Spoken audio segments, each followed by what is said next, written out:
प्रस्तुत पंक्तियाँ विद्यापति कृत विद्यापति पदावली से उद्धृत हैं।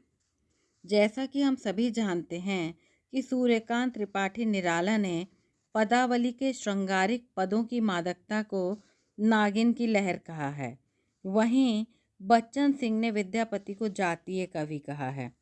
आचार्य शुक्ल ने विद्यापति के संबंध में लिखा है, आध्यात्मिक रंग के चश्मे आजकल बहुत सस्ते हो गए हैं। उन्हें चढ़ाकर जैसे कुछ लोगों ने गीत गोविंद को आध्यात्मिक संकेत बताया है, वैसे ही विद्यापति के इन पदों को भी। देखा जाए तो विद्यापति शैव संप्रदाय के कवि थे और विद्यापति का महत्वपूर्ण अंश उसकी व्याख्या इस प्रकार है।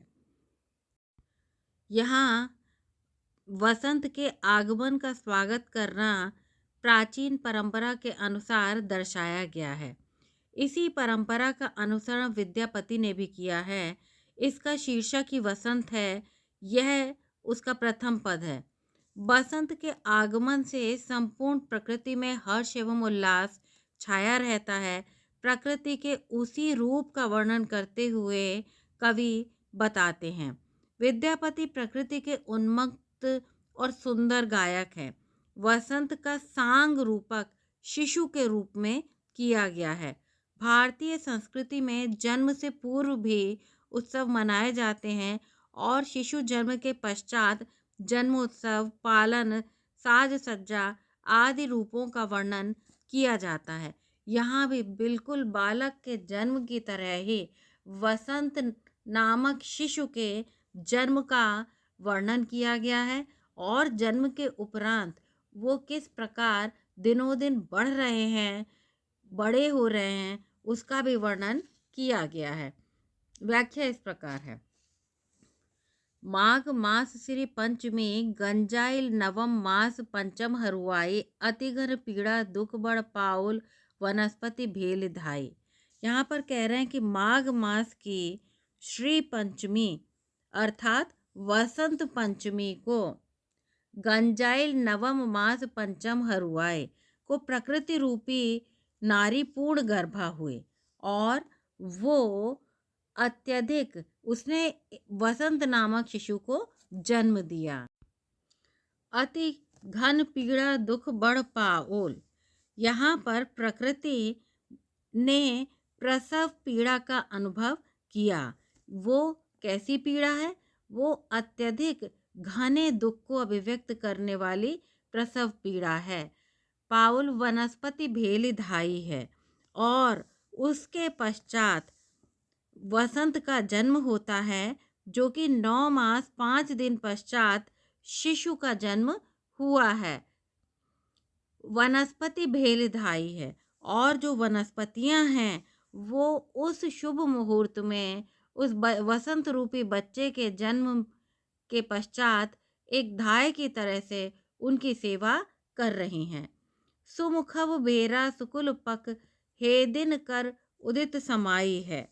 कहते हैं कि ब्रह्म मुहूर्त की शुभ घड़ी शुक्ल पक्ष और सूर्योदय शुभ मुहूर्त में शुक्ल पक्ष में सूर्योदय के समय 16 अंगों और 32 लक्षणों से परिपूर्ण 16 संपूर्ण 32 लखन सहज जन्म ले ऋतुराय, यानी 16 अंगों और 32 लक्षणों से परिपूर्ण माघ मास की शुक्ल पक्ष की पंचमी को ऋतुराज वसंत ने शिशु के रूप में जन्म ले लिया है। ऋतुराज वसंत के जन्म के पश्चात नाचय जुवती जन हरखित मन, अत्यधिक प्रसन्न मन से स्त्रियां नृत्य कर रही हैं।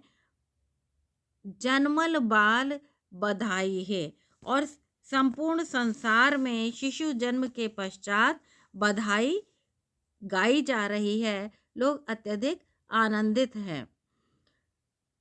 मधुर महारस मंगल गावे माननी मान उड़ाई है, यानी शिशु जन्म के पश्चात समस्त वातावरण में मंगल वाद्यों की ध्वनि गूंजने लगी है और इस मंगल सूचक अवसर पर जो माननी नायिकाएं हैं उन्होंने अपना मान नष्ट कर दिया है, अर्थात वे भी आनंदित हो गई हैं और मांगलिक कार्यों में सम्मिलित हो गई हैं। वसंत रूपी पुत्र जन्म के पश्चात वह मलयानिल ओत उचित है। आकाश में मलयाचल पर्वत से आने वाली मंद सुगंधित पवन आनंदित होकर के मानो बह रही है। वघन भवो उजियार बहने लगी है और सब जगह उजाला फैल गया है, अर्थात उल्लास के साथ उनका जन्म उत्सव मनाया जा रहा है। माधवी फेल भेल मुक्ता तुलते दल बंधन बारा, और माधवी लताएं इत्यादि सभी जैसे कि पुत्र जन्म के पश्चात बंधनवार सजाए जाते हैं, उसी प्रकार वसंत रूपी पुत्र के जन्म के पश्चात भी समस्त लताओं ने, माधवियों ने, पुष्पों ने वंदनवार से मानो संपूर्ण पृथ्वी को सजा डाला है।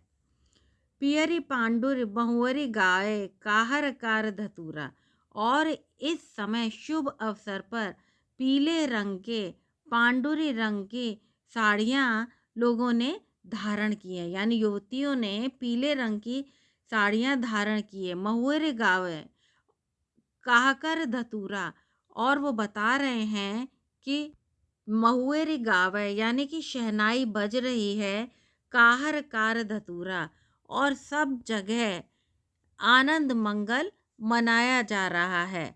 और ऐसा लग रहा है कि भारतीय परंपरा के अनुसार पीले रंग वाले पांडरी फूल विशेष की साड़ी पहनकर स्त्रियां महुअर गीत गा रही हैं। धतूरे के फूल के आकार तुरही के समान माना गया होता है देखने में, तो उसे देख करके, धतूरे को देख करके ऐसा लग रहा है मानो वो आनंदित होकर ये तुरही बजा रहा है। नाग केसर शंख धूनपुर तकर ताल समतूरा, अर्थात यानी कि शंख बजाना मंगलकारी होता है। तो यहाँ कह रहे हैं कि नाग केसर की कली शंख के समान होती है, शंख के समान होती है, और उसकी कलियां मानो शंख की आवाज निकाल रही हैं। कहने का तात्पर्य है कि नाग केसर मानो शंख की ध्वनि बजा रहा है, जो कि मंगलकारी होता है। तुरही एवं शहनाई में कोई विशेष अंतर नहीं होता है, इसलिए कहते हैं कि चारों ओर तुरही शहनाई की आवाज गूंज रही है। वसंत रूपी बालक को शहद चटाने के लिए मधुलय मधुकर यानी मधु लाया गया है। कहाँ से मधु लाया गया है? पुष्पों से मधु लाया गया है बालक वसंत को चटाने के लिए। और कमल अपनी कोपलों से दरहुल कमल पंखरी लाई, यानी कमल अपनी कोपलों से वसंत रूपी शिशु को शहद चटा रहा है। उसने शहद चटाना प्रारंभ कर दिया है।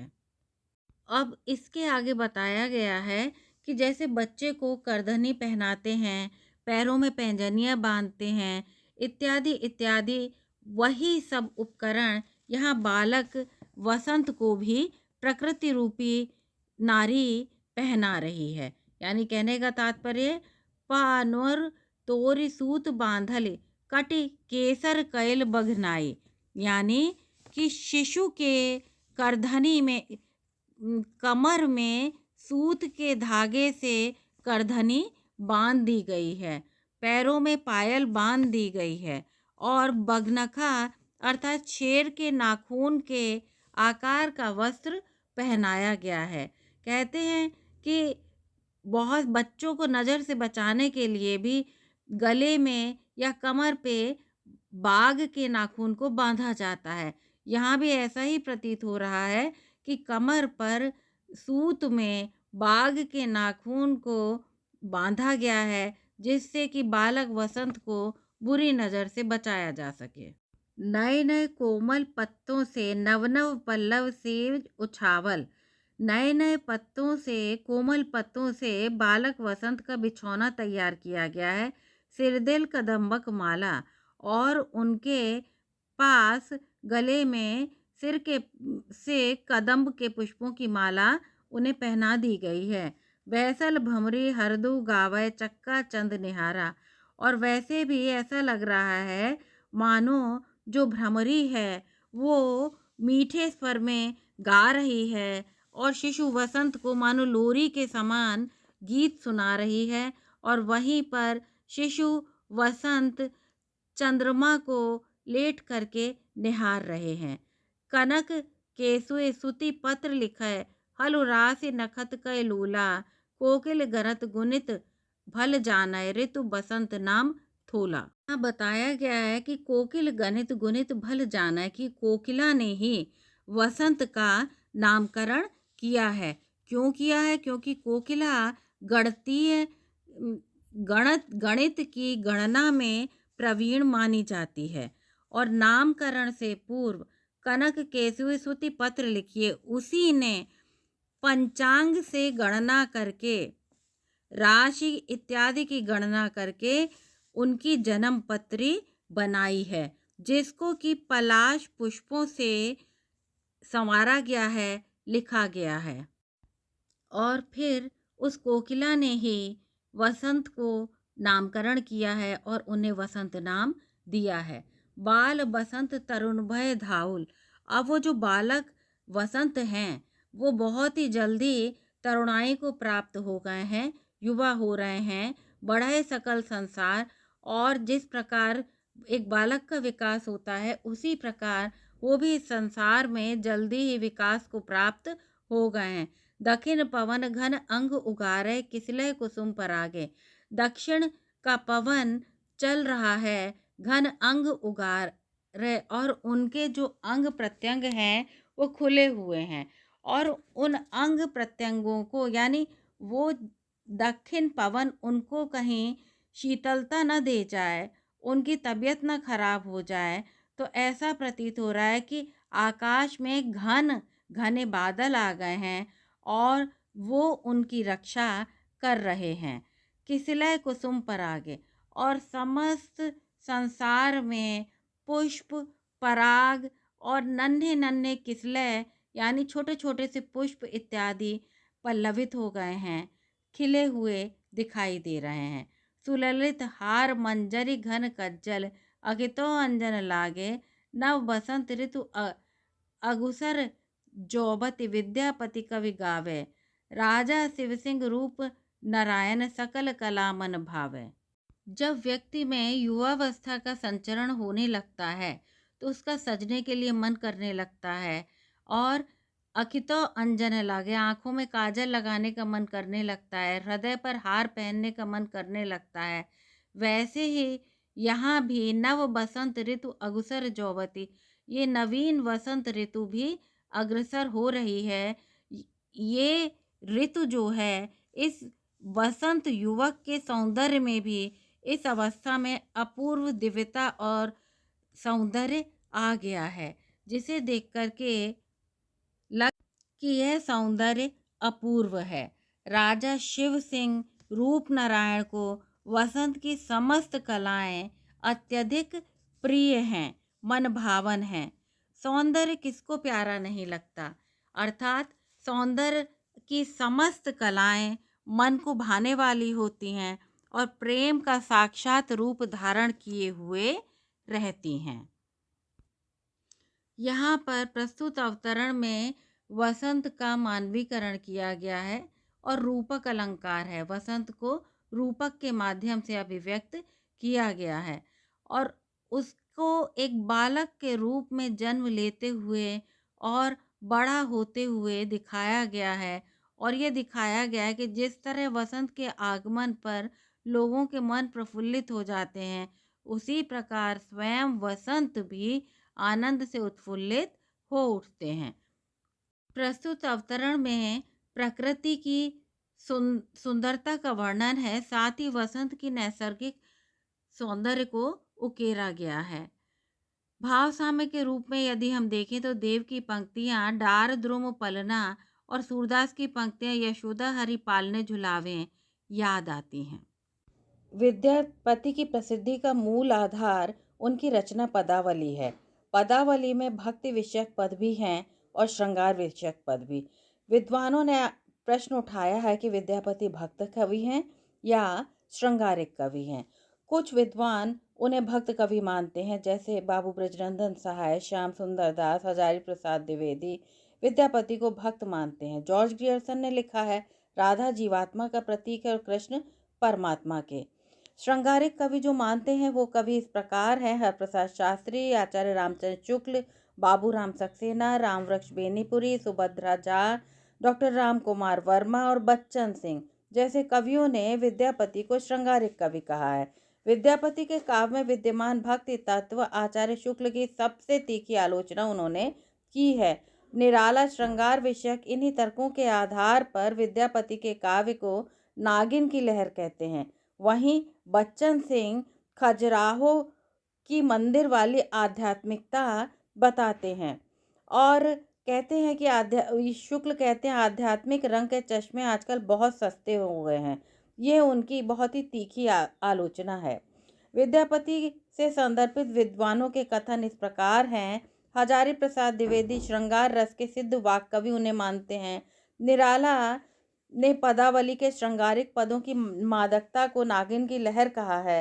विद्यापति के प्रशंसकों ने उन्हें कई उपाधियां दी हैं जो इस प्रकार हैं, जैसे अभिनव जयदेव, कवि शेखर, कवि कंठहार, नवकवि शेखर, खेलर कवि, दशावधान, पंचानन, मैथिल कोकिल विद्यापति इत्यादि। यदि हम विशेष रूप से देखें तो हम कह सकते हैं